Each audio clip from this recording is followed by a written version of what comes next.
ముందుగా బ్రహ్మర్షి పత్రిజీకి శతకోటి వందనాలు తెలియచేసుకుంటూ పాల్గొన్న మీ అందరికీ ధన్యవాదాలంటూ कार्यक्रम शुरू करने से पहले परम गुरु ब्रह्मर्षि पितामह पत्री जी को धन्यवाद करते हुए उपस्थित सभी साधकों का ब्रह्म विद्वरिष्ठा राज्यलक्ष्मी माता जी की तरफ से हार्दिक स्वागत किया जा रहा है। మరి మనం ఈరోజు సాధన చేస్తే आज हम यदि साधना करते हैं तो జ్ఞానం పొందేటప్పుడు ज्ञान पाने के समय ఎలా ఉండాలి, किस तरह से हमें रहना है, మరి ఆ విషయాల గురించి తెలుసుకుందాం. उन विषयों के प्रति जानकारी प्राप्त करेंगे। అందరూ సాధనలు చేస్తారు కానీ सभी लोग साधना करते हैं लेकिन జ్ఞానం పొందడానికి ప్రయత్నించారు. ज्ञान प्राप्त करने का प्रयत्न नहीं करते हैं। సాధనలన్నీ జ్ఞానం కోసమే. सभी प्रकार के साधना ज्ञान के लिए ही होते हैं। ఎలా ఉంటే సాధన కుదురుతుంది, हम किस तरह से रहते हैं तो साधना परिपक्व होता है, జ్ఞానం పెరుగుతుందో ज्ञान बढ़ता है कि नहीं, తెలుస్తుంది. ये जानना है। మరి ధ్యానం చేస్తున్నాము అంటే हम ध्यान कर रहे हैं इसका मतलब భగవంతుని తెలుసుకోవడానికే. भगवान को समझने के लिए। ఇది అందరికీ అర్హత ఉండదు. इसके लिए योग्यता सभी को नहीं रहता है। ఈ అర్హత అన్నది కొద్ది మందికే ఉంటుంది. इसकी योग्यता कुछ लोगों के लिए ही होता है।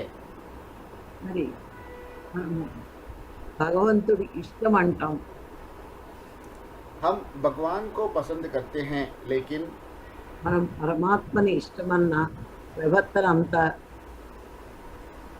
परमात्मा को पसंद करते हैं लेकिन हमारा व्यवहार ఆయన ఇచ్చేవే ఇష్టం అవుతుంటున్నాయి. वो जो देते हैं उसी को हम पसंद करते हैं। అందుకే ధ్యానం చేసి కూడా इसीलिए ध्यानम करने के बाद भी కోరికలు కోరుతున్నాం. इच्छाएं व्यक्त कर रहे हैं। ఎంతవరకు కోరికలు కోరుతామో जब तक हम इच्छा व्यक्त करते हैं అంతవరకు మనకి तब तक हमें భగవంతుని అంటే ఇష్టమని చెప్పినా भगवान को हम पसंद करते हैं ऐसा बोलने पर भी అది సత్యం కాదు. वो सत्य नहीं है। ఎప్పుడైతే కోరికలు ఆపుతామో जब हम इच्छाओं को बंद कर देते हैं అప్పుడే तभी మనకి हमें భగవంతుడు అంటే ఇష్టం. भगवान को पसंद करते हैं। ఎవరైతే తీవ్రాతి తీవ్రమైన जो लोग अति तीव्र భగవంతుడిని ఇష్టపడతారో, भगवान को पसंद करते हैं, కోరికలు లేకుండా इच्छाओं से मुक्त होकर ధ్యానం చేస్తారు. ध्यान करते हैं, అలా ధ్యానం చేసిన వాళ్ళే అసలైన इस तरह से ध्यान करने वाले ही सही భక్తులు. भक्त हैं। అందుకే మహాత్ములు 4 విషయాలు చెప్పారు. इसीलिए महात्माओं ने 4 बातें बताए हैं। భగవంతుడంటే ప్రియము లేని భక్తి వ్యర్థం. भगवान को प्रिय नहीं है ऐसा भक्ति व्यर्थ है। ఎందుకంటే కోరికలతో చేసే భక్తి क्योंकि इच्छाओं के साथ में करने वाली भक्ति నిజమైన భక్తి కాదు. सही भक्ति नहीं है। అనన్య భక్తి అంటే अनन्य भक्ति का मतलब ఈ సృష్టిలో అన్ని పరమాత్మవే, इस सृष्टि में सब कुछ परमात्मा का ही है, అన్ని ఆయన సొంతమే. सब कुछ उनका ही है। అంత గొప్ప అయిన పరమాత్మని इतना महान परमात्मा को మనం కోరుకుంటే यदि हम चाहते हैं, దానికోసమే ధ్యానం చేస్తే उनके लिए ध्यान करते हैं तो అప్పుడు మనం గొప్పవాళ్ళం అవుతాం. तभी हम भी महान बन सकते हैं, లేకపోతే नहीं तो కోరికలతో ధ్యానం చేసి इच्छाओं के साथ में ध्यान करते हुए మనం అల్పులుగానే ఉంటాం. हम अल्प रूप में ही रह जाते हैं। అందుకే భగవంతుడంటే ప్రియం లేకపోతే इसीलिए भगवान को प्रिय नहीं है ऐसी भक्ति, అలాంటి భక్తి వ్యర్థమే. इस तरह का भक्ति व्यर्थ है। అందుకే కొంతమంది इसीलिए कुछ लोग దేవుళ్ళని మారుస్తూ ఉంటారు. भगवान को बदलते हैं। కొన్నాళ్ళు రాముడని, कुछ दिन तक राम को, కొన్నాళ్ళు కృష్ణుడని, कुछ दिन तक कृष्ण को, కొన్నాళ్ళు శివుడని, कुछ दिन तक शिव जी को, కొన్నాళ్ళకి సాయిబాబా అని, और कुछ दिन साईं बाबा को। అలా అని పూజలు చేస్తూ ఉంటారు. ऐसे पूजा करते रहते हैं। ఇంతకీ వాళ్ళ భక్తి ఎవరి మీద? इसीलिए उनकी भक्ति किसी के ऊपर भी వాళ్ళకే తెలియదు. है, वो उनको ही पता नहीं रहता है। అజ్ఞానంలో ఉన్నంతసేపు अज्ञान में रहते हैं तब तक ఈ దేవుళ్ళు మారుస్తూనే ఉంటారు. भगवान को बदलते ही रहते हैं। కష్టాలకి కారణం దేవుడే అనుకుంటారు. उनके ऊपर जो मुसीबत आते हैं उनकी वजह भगवान को ही मानते हैं। దేవుళ్ళని మారిస్తే పవర్ ఉందేమో, మా కష్టాలు పోతాయి అనుకుంటారు. भगवान को यदि बदलेंगे तो उनके पास अधिक शक्ति होने से हमारी तकलीफ दूर हो जाएंगे, ऐसा सोचते हैं। కానీ కష్టాలన్నీ लेकिन सभी तकलीफें మన కర్మ ఫలాలే. हमारे कर्म फल ही है। ఈ కష్టాలకు కారణం इन मुसीबतों का कारण మనమే. हम स्वयं ही है। దేవుళ్ళని మార్చినా, भगवान को बदलने से, పూజలు చేసినా पूजा करने से మన కష్టాలు పోవు. हमारे तकलीफ दूर नहीं हो जाते हैं। ఏ దేవుళ్ళనైతే పూజిస్తున్నామో हम जिन भगवानों की पूजा कर रहे हैं ఆ దేవుణ్ణి కూడా उस भगवान को भी సృష్టించిన వాడు सृष्टि करने वाला పరమాత్ముడే. परमात्मा ही है। ఆ పరమాత్మ వల్లే उस परमात्मा के वजह से ही ఈ సృష్టి అంతా यह पूरी सृष्टि జరుగుతోంది. चल रहा है। మన కర్మకి ఫలితాలే हमारे कर्म का फल ही ఆయనే ఇస్తాడు. वे ही देते हैं। ఈ కర్మ ఫలితాలని పోగొట్టుకోవాలంటే इन सभी कर्म फलों को दूर करने के लिए ధ్యానం ఒక్కటే మార్గం. ध्यान एक ही मार्ग है। ఈ కోరికలను ఆపుకుంటూ यदि हम हमारे इच्छाओं को स्थगित करते हुए దేవుళ్ళని మార్చకుండా भगवानों को नहीं बदलते हुए పరమాత్మని परमात्मा को ఇష్టమైన ధ్యానం చేస్తేనే प्रिय ऐसा ध्यान करते हैं, तभी మనకి అసలైన భక్తి ఉన్నట్టు. तभी हमें सही भक्ति है ऐसा मान सकते हैं। పరమాత్మని ప్రేమించే వాళ్ళు మాత్రమే परमात्मा को प्रेम करने वाले ही ధ్యానం చేస్తారు. ध्यान करते हैं। కోరికల కోసం ధ్యానం కాదు. इच्छाओं के लिए ध्यान नहीं है, కేవలము ఆయన్ని చేరుకోవడం కోసమే ఈ ధ్యానం. सिर्फ उन तक पहुंचने के लिए ही ध्यान करते हैं।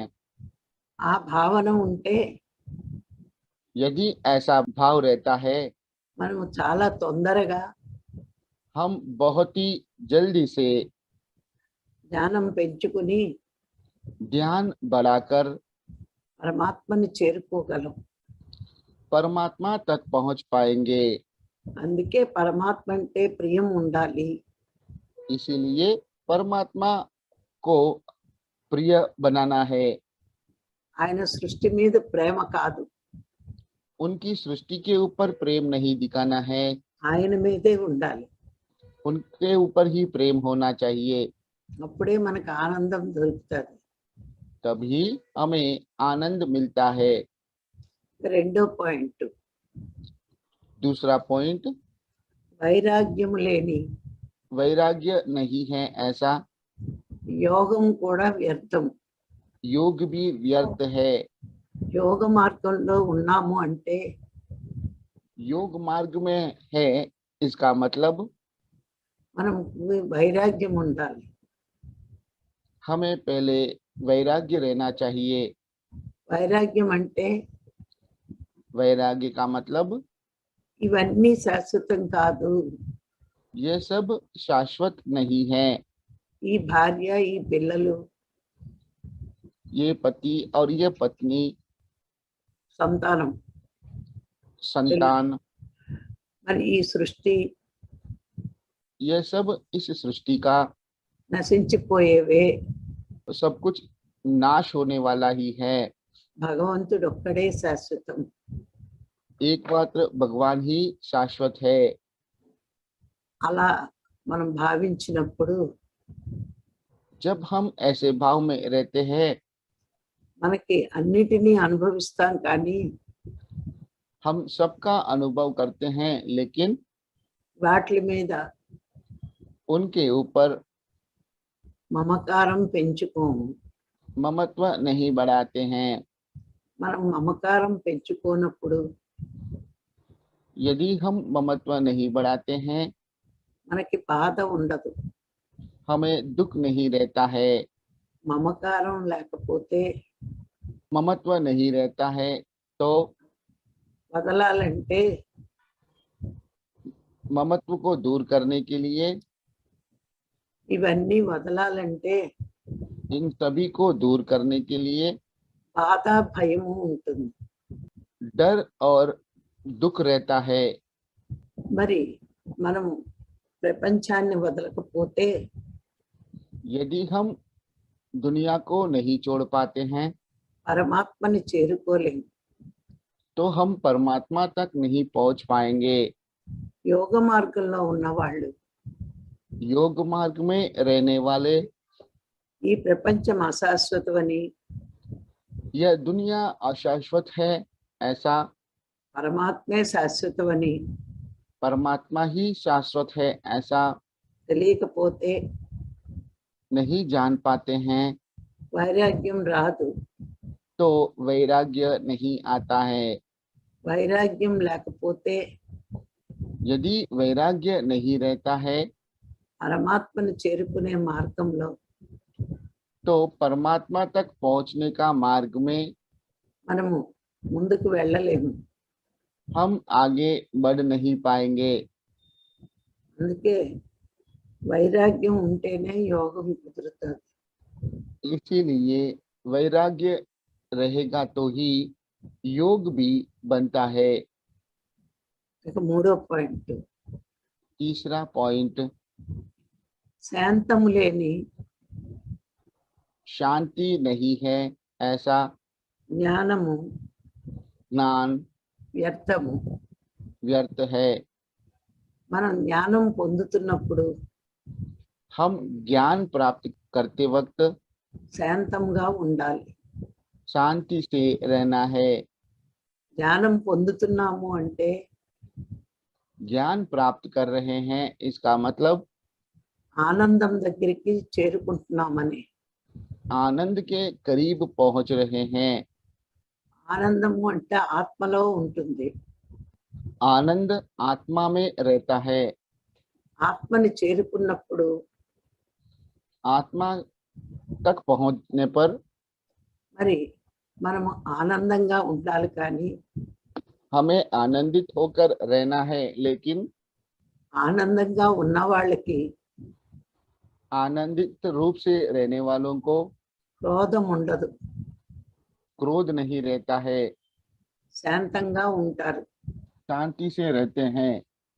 మనము గమనిస్తే यदि हम गौर करके देखते हैं ఎప్పుడు యోగులు योगी हमेशा ఆత్మతో లయమై ఉంటారు కాబట్టి आत्मा के साथ में लय होकर रहते हैं, इसलिए వాళ్ళు ఎప్పుడూ శాంతంగానే ఉంటారు. वे हमेशा शांति से ही रहते हैं। మరి మనము ఆ శాంతం లేకుండా तो हम बिना शांति के మనము జ్ఞానం పొందాలంటే ज्ञान प्राप्त करने के लिए పొందలేము. प्रयत्न करने से प्राप्त नहीं कर पाएंगे। క్రోధం అనేది మనసుది. क्रोध मन से संबंधित है। మరి మనసు ఉంటే ఆత్మ ఎక్కడ దొరుకుతుంది? तो मन रहेगा तो आत्मा कैसे मिल पाएगा? అందుకే మనము క్రోధం వచ్చినప్పుడు నేను ఇంకా इसलिए हम क्रोध आने पर अभी भी हम మనోస్థితిలో ఉన్నాను मनोस्थिति में ही है, ऐसा భావన చెయ్యాలి. भाव व्यक्त करना है। ఆత్మని చేరుకోవాలంటే आत्मा तक पहुंचने के लिए ఈ క్రోధమే అడ్డు. ये क्रोध ही अड़चन बाधा बनता है। అందుకే మహాత్ములు ఒక మాట చెప్పారు. इसलिए महात्माओं ने एक बात कहा है, ఏమిటంటే కామేన कामेन కర్మనాశనం. कर्मनाशनम, అంటే కామం వల్ల కోరికల వల్ల मतलब काम की वजह से, इच्छाओं की वजह से పుణ్యకర్మలు చెయ్యలేం. पुण्य कर्म नहीं कर पाएंगे। అందుకే కామేన కర్మనాశనం అన్నారు. इसलिए कामेन कर्मनाशनम कहा है। క్రోధేన क्रोधेन జ్ఞాననాశనం. ज्ञान नाशनम, అంటే క్రోధం వల్ల मतलब क्रोध की वजह से జ్ఞానం పోతుంది. ज्ञान दूर हो जाता है। చూడండి, రావణాసురుడు हम रावण को देख सकते हैं, కామం వల్ల काम के वजह से సీతను తీసుకువెళ్ళి सीता को अपहरण करते हुए చెడ్డ కర్మ చేశాడు. गलत कर्म किया है, అందుకే నాశనం అయ్యాడు. इसलिए उनका नाश हुआ है। మరి క్రోధం వల్ల और क्रोध के वजह से హిరణ్యకశిపుడు हिरण्यकशिप, తనలో ఉన్న उनके भीतर जो है పరమాత్మని उस परमात्मा को తెలుసుకోలేకపోయాడు. समझ नहीं पाए। అది ఆ జ్ఞానం నశించిపోయింది. उनका ज्ञान नाश हो चुका था। అందుకే కామము క్రోధము इसीलिए काम क्रोध జ్ఞానులకి ఉండకూడదు. ज्ञानी को नहीं रहना चाहिए। అంటే చీటికి మాటికి ఉండకూడదు. మరీ శత్రువులు వస్తే ఎదిరించడానికి ఉపయోగించాలి. इसका मतलब छोटी छोटी बातों पे उन्हें व्यक्त नहीं करना है, लेकिन जब शत्रु हमारे समक्ष उपस्थित होते हैं तब उनका हम उपयोग कर सकते हैं। అందుకే ఈ రెండు తగ్గించుకుంటే యోగి అవుతారు.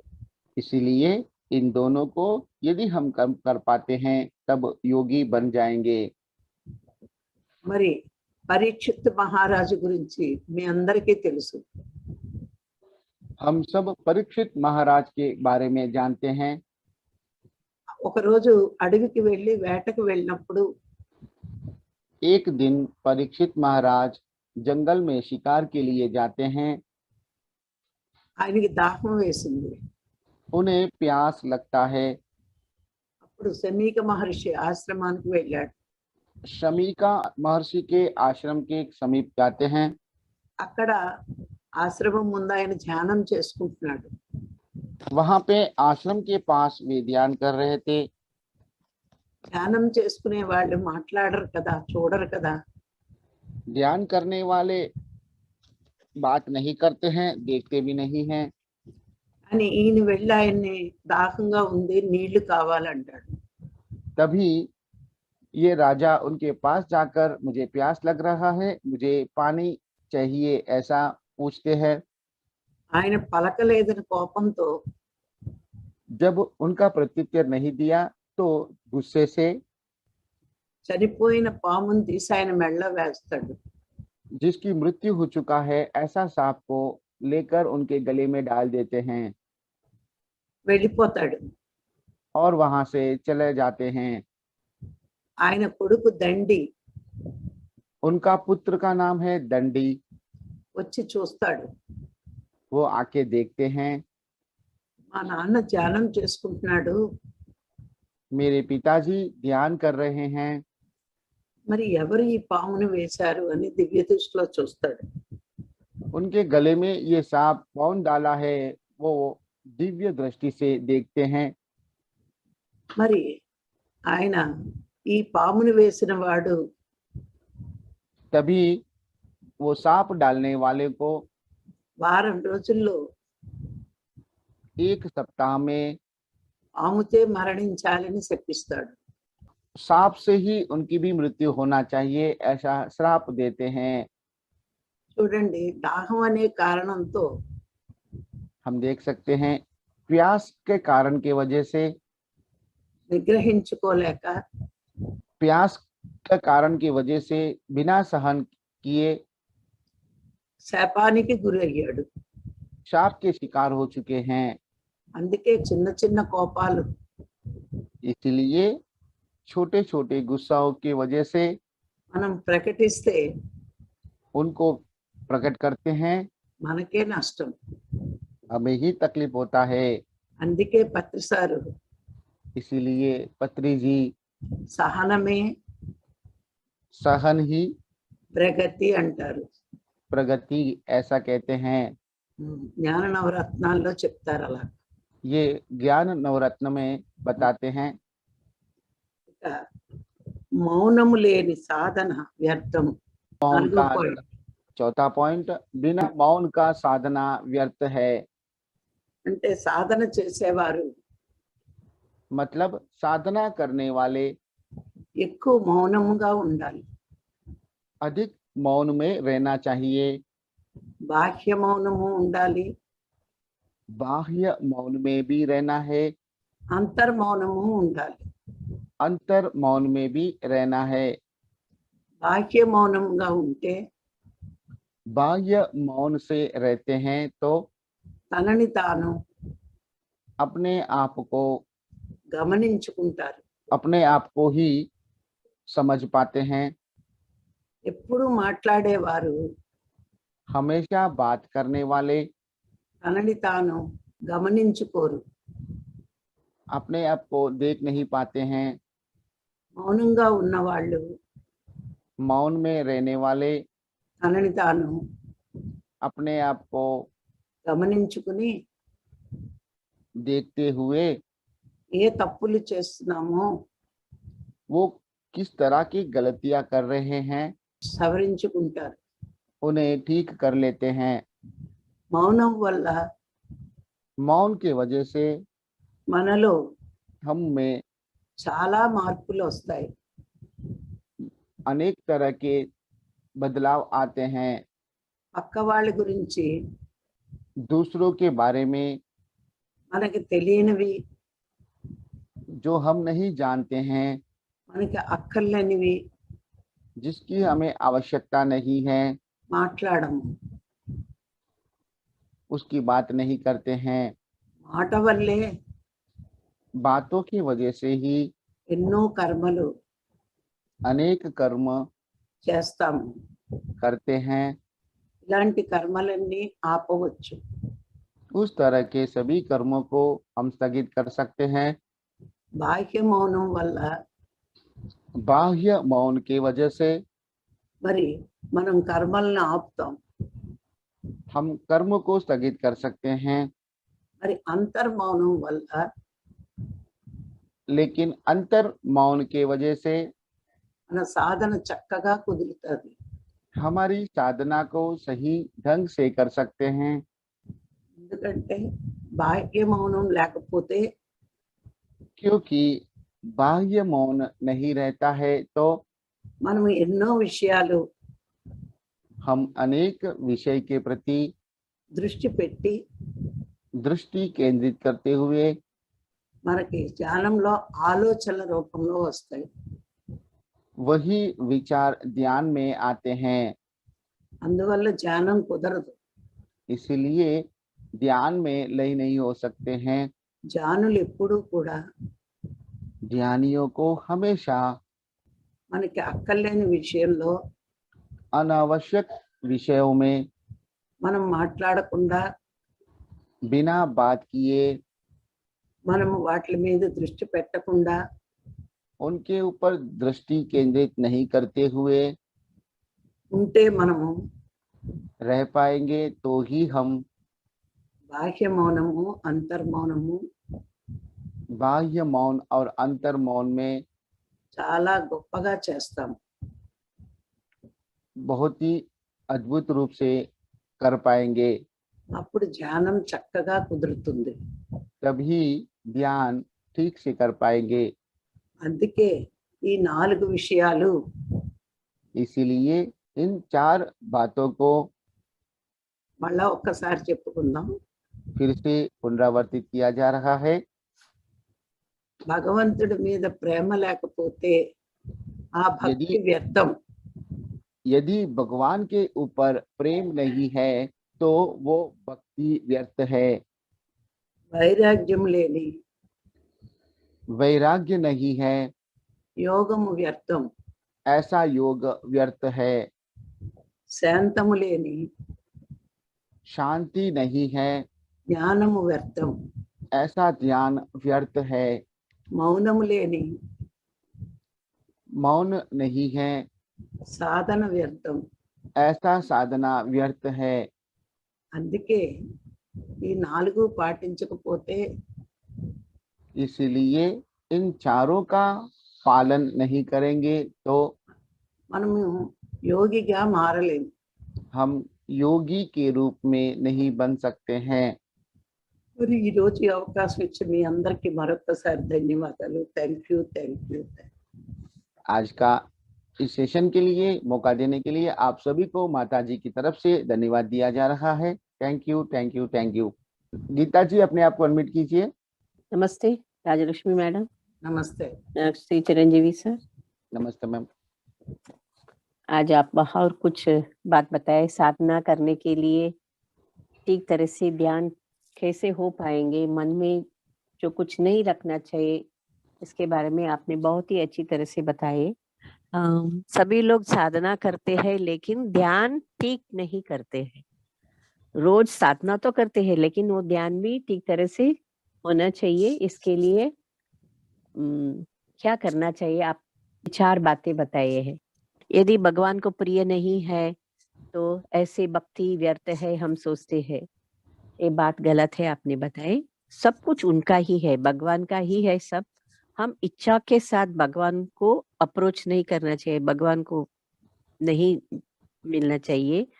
लोग मंदिर बदलते हैं, भगवान को बदलते हैं अपने अपनी इच्छा को पूरी करने के लिए। ओके, एक बरस हनुमान को प्रार्थना किया, कुछ नहीं मिला तो दूसरा भगवान को बदली करते हैं। ये तो एकदम स्वाभाविक है मनुष्य में। वो खुद जानते नहीं, अज्ञान में है ना, तो उसको मालूम नहीं, उसका पाप कर्म के से सब वो दुख झेलता है, सफलता नहीं होता है तो वो भगवान के कारण नहीं, वो खुद का कारण ही है। ये सब नहीं समझता है। तो राम कृष्ण शिव साईं बाबा जो कुछ कोई उनको कहते हैं उसके अनुसार वो बदलते रहता है भगवान को। और मंदिर भी कभी कभी बदलते हैं।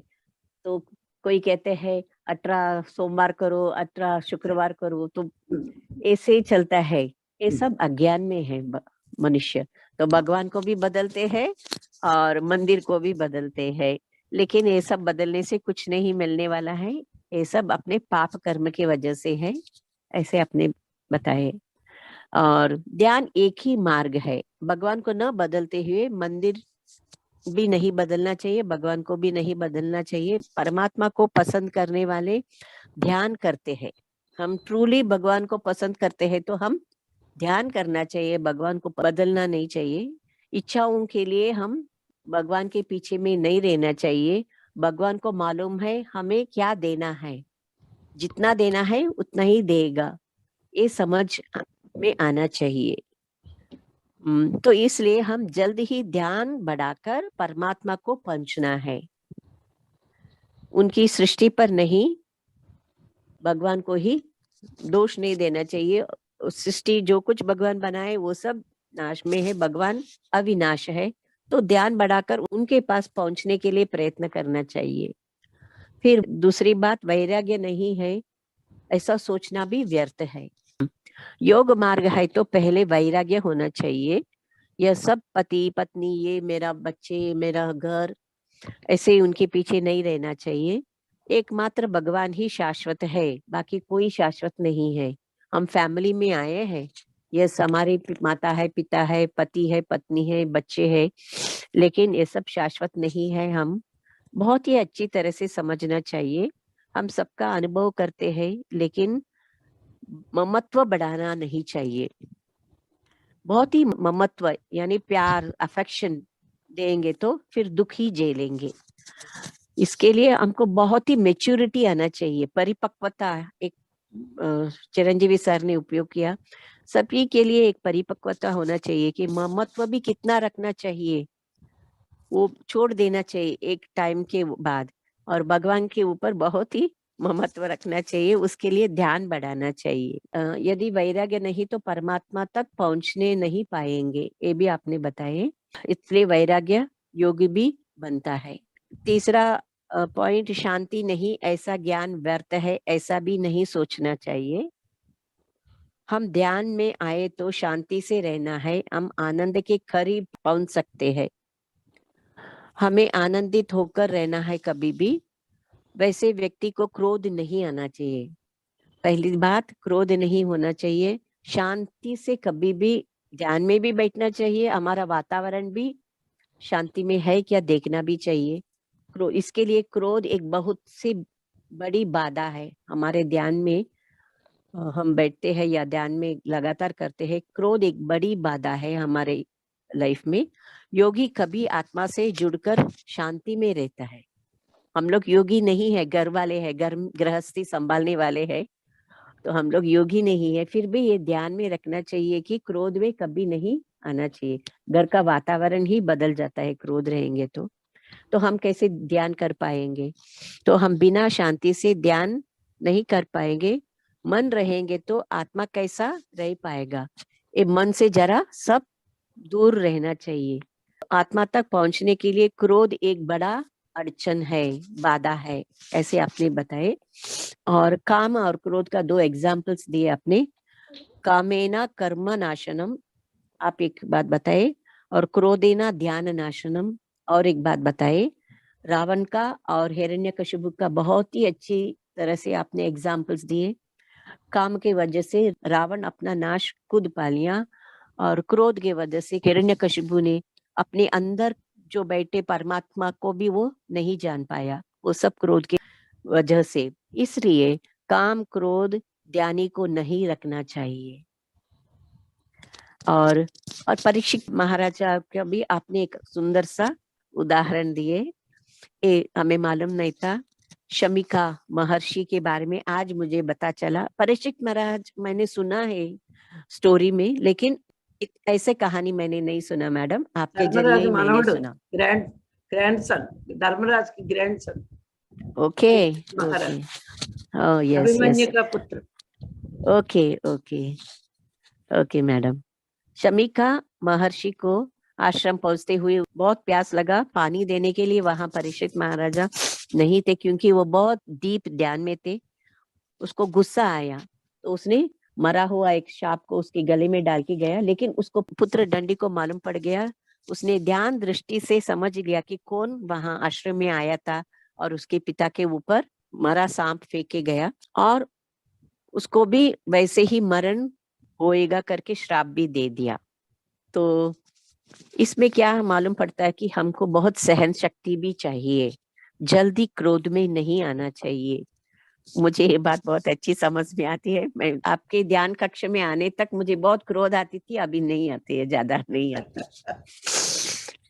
बहुत से बदलाव आ गए मुझ में मैडम, 4 महीनों 5 महीनों हो गया, बहुत बदलाव आ गए मुझ में। चौथा, बिना मौन का साधना व्यर्थ है। और उसमें भी आपने बाह्य मौन और अंतर मौन, इसके बारे में आप बहुत ही अच्छी तरह से बताए। दूसरों के बारे में अनावश्यक नहीं बातें करना चाहिए, नहीं सोचना चाहिए। बाह्य मौन के वजह से ही हम कर्म को स्थगित कर सकते हैं। अपना कर्म को हम कैसे स्टॉप कर सकते हैं, स्थगित करते हैं, बाह्य मौन की वजह से। और अंतर मौन को भी करने से अंतरात्मा को बहुत से हम अच्छी तरह से जान सकते हैं। ध्यानियों को हमेशा अनावश्यक विषयों और उनके ऊपर दृष्टि केंद्रित नहीं करना चाहिए। जो चाहिए उसके ऊपर ही बार बार मन में लाना चाहिए, उसके ऊपर ही दृष्टि केंद्रित करना चाहिए, तभी हमसे ठीक तरह से ध्यान हो पाएगा। तो इन चारों का पालन नहीं करेंगे तो हम ध्यानी नहीं बन सकते हैं। बहुत ही अच्छी तरह से बताए। स्टोरी आपका तो स्पेशलिटी है मैडम, स्टोरी स्टोरी बताने के लिए बहुत ही अच्छा लगा। Thank you madam, thank you. Geeta ji, आपने एक पॉइंट में थोड़ा सा गलत समझा है। बिना शांति का साधना व्यर्थ है, यही टॉपिक है। फिर उसके बाद में आपने ये जोड़ा, ऐसा नहीं सोचना चाहिए, लेकिन हमें ऐसा ही सोचना चाहिए। एक मिनट सर, मैं करेक्ट करके लेती हूँ। हाँ, शांति, अंडर शांति हम ध्यान से एक मिनट मैं करेक्ट कर लेती हूँ सर। हाँ बताइए सर। बिना शांति का साधना व्यर्थ है। हाँ हाँ हाँ, ऐसा नहीं सोचते हैं, ऐसा उसके बाद में आपने ऐसा ऐड किया कि ऐसा नहीं सोचना है, लेकिन यही सोचना है। ओके हाँ, sorry sir for correcting me, thank you for thank correcting you, me sir. Thank you. आज का ये हिंदी सेशन को यहाँ पे हम समाप्त करते हैं। मिलते हैं कल सुबह के प्रातःकालीन ध्यान और गुरुओं का विशेष आत्मज्ञान के लिए। तब तक हम आपसे रजा लेते हैं। धन्यवाद। Thank you, thank you, thank you.